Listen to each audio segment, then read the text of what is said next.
فرمائے ہمارا کہاں سے ہو گیا, فری پھوکٹ میں بیٹھے بیٹھے ابا نے کوئی چیز گفٹ, ہمارے کہاں سے ہو گیا, آپ کی چیزیں آپ زبردستی لو بھائی. تو غیرت جب ہوتی ہے نا انسان کو, تو وہ باپ کے مال کو اپنا کہتے ہوئے اسے, جملہ مکمل کریں, شرم آتی ہے. اور آج اولادوں کو دیکھو, ابا کی آنکھوں میں یہ ہمارا حصہ ہے, ہمیں ہمارا حصہ چاہیے. تو آپ نے کمایا ہی ہے جو آپ کا حصہ ہے یہ. بعض لوگ کہتے ہیں ہم نے اپنے ابا کے کاروبار کو یہاں سے وہاں تک پہنچایا تو اس میں ہمارا, یعنی یہ تو ہمارا ہے. تو کاروبار تو ابا کا تھا نا بھائی, کاروبار کس کا تھا؟ ابا کا تھا. ابا کا نہ ہوتا پھر پہنچا دیتے. پھر دیکھتے کیا. ایک صاحب کا میرے پاس فون آیا کہ مجھے کاروبار کے لیے پیسے چاہیے, تو اگر میں لوگوں سے کہتا ہوں کہ 8-10 لاکھ مجھے دیں, تو ان کمبختوں کو بھی فری پھوکٹ میں اس کا حصہ دینا پڑے گا نا. سمجھ رہے, ان کے الفاظ یہ تھے کہ پھر وہ گھر بیٹھ کے کھائیں گے, یعنی محنت میری ہوگی, ان کو جو 20%, 25%, 70%, وہ تو گھر بیٹھے کھائیں گے, محنت میں کروں گا. تو اس لیے میں لوگوں سے نہیں, میں چاہتا ہوں بینک سے سودی قرضہ لے لوں. تو کیا شریعت میں گنجائش ہے؟ سمجھ رہے ہیں بات کو؟ میں نے کہا بھائی جان, آپ جو محنت کر کے کمائیں گے نا, وہ پیسہ کس کا ہوگا؟ وہ فری پھوکٹ میں نہیں, وہ 10 لاکھ روپے انویسٹ کر کے کما رہے ہیں. سمجھ رہے ہیں کہ نہیں سمجھ رہے؟ اب دیکھو, پیسے جیب میں نہیں ہے, صرف محنت ہے. تو صرف محنت سے ملتا ہے کچھ؟ تو جس نے پیسہ دیا تو اس کا بھی تو حق ہے نا کہ پرسنٹیج کے حساب سے اس کو بھی پروفٹ دیں. تو جو مزدور آدمی ہے جس کے پاس پیسہ نہیں ہے, وہ انویسٹر کو دیتے ہوئے اس کو یہ لگ رہا ہوتا ہے یہ فری میں کھا رہا ہے. تو اگر آپ سمجھ رہے ہو کہ آپ محنت سے کھا رہے ہو, تو پھر آپ پیسوں کے بغیر محنت کر لو. وہی مثال آ گئی نا, وہ ایک آدمی نے بائک خریدی, تو ہر تھوڑے دن میں کوئی بندہ آتا کہتا ہے اپنی بائک دے دیں پیٹرول میں ڈال دوں گا, بائک دے دیں پیٹرول میں ڈال دوں گا. وہ بیچارہ دینا پڑتا اس کو جب پیٹرول بھی ڈال رہا ہے. ایک دن اس کو غصہ آیا, تو ایک آدمی نے کہا اپنی بائک دے دیں پیٹرول ڈال دوں گا. تو ڈبہ لے کر آیا, بولے اس میں پیٹرول ڈال کے چلا لو بھائی. بائک صرف پیٹرول کی ضرورت نہیں ہوتی, اور بھی چیزیں گھستی ہیں اس کی. تو ابا کے کاروبار کو اگر آپ نے ترقی دی ہے, تو وہ ابا کا پہلے سے تھا, تب آپ نے ترقی دی ہے. تو ابا کا ہے وہ اصل, آپ کو ترقی کا ثواب ضرور ملے گا انشاءاللہ. تو آپ یہ نہ سمجھ کے بیٹھ جائیں کہ میں نے, لوگ تانے دے رہے ہوتے ہیں, ابا آپ کا تو پکوڑے کی دکان تھی, ہم نے تو اس کو پورا امپورٹ کرنے شروع کر دیے پکوڑے ہم نے. تو ویسے کرنا شروع کرو نا ابا کے بغیر. یہ لالچ ہے, لالچ. جہاں لالچ آتی ہے نا انسان کے دل میں, اخلاقیات سے گر جاتا ہے. تو اس کا علاج یہ ہے کہ اس دولت کو دل سے نکال کے باہر پھینک دو. سمجھ رہے ہو؟ دنیا مسافر خانہ ہے, جو مل گیا کھا لیں گے, نہیں ملا اور بھائی ٹرین میں کسی وقت کھانا مل جاتا ہے, نہیں تو کوئی بات نہیں یار, اسٹیشن پہ پہنچ کے کھا لیں گے.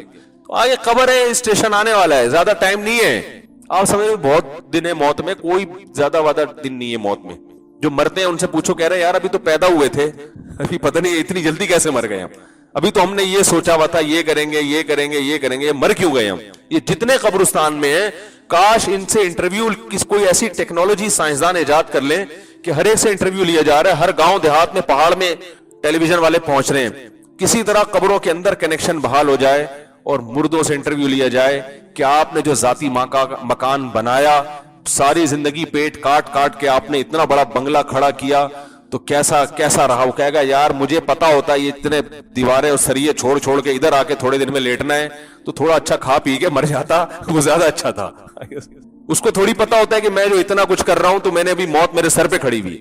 تو وہ جلدی سے بات مکمل کر دوں کہ وہ جو پیسے زیادہ آئے نا, اگر کبھی گھر ہم خرید لیں تو سمجھ لینا مفتی صاحب کا پیسہ, یا تو پیسہ بہت آگے, کسی نے فری پھوکٹ میں گھر پکڑا دیا ہے. فری پھوکٹ, سمجھ رہے ہو, فری پھوکٹ میں چانس ہے نہیں اس کا. ایک مثال دے رہا ہوں, ہو تو سکتا ہے نا, فری پھوکٹ میں پکڑا دی ہے. سمجھ آ رہی ہے بات؟ تو اور اس میں بھی میری رائے یہ ہے کہ اگر آپ کے وہ اللہ نے بہت زیادہ پیسہ دے بھی دیا ہے, تو بجائے گھر کے پلاٹ لے لو اولاد کے لیے. پلاٹوں کی قیمتیں تیزی سے چڑھتی ہیں, گھروں کی قیمتیں تیزی سے, تو اولاد کو زیادہ فائدہ گھر میں نہیں ہے, کس میں ہے؟ یہ مشورہ ہے, کوئی شرعی حکم نہیں ہے, گھر بھی بنا سکتے ہیں, پلاٹ میں زیادہ فائدہ ہے, رہو کرائے پر. پھر یہ ہوگا کہ یہ تو مالک مکان کا ہے, ہمارا نہیں ہے, تو یہی تو انجوائے کرو, ہے اس کا, انجوائے کون کر رہا ہے؟ اور کیا, یہ تو انجوائے کرنے کی چیز ہے. لوگ کہتے ہیں مالک مکان نکال دیتے ہیں, تو نکال لے گا, دوسری گلی میں چلے جاؤ. اس گلی کو دیکھ لیا اچھی طرح سے, یہاں سے لے کے یہاں تک, اوپر سے نیچے, نیچے تک دیکھ لیا, اب اس گلی کو انجوائے کرو.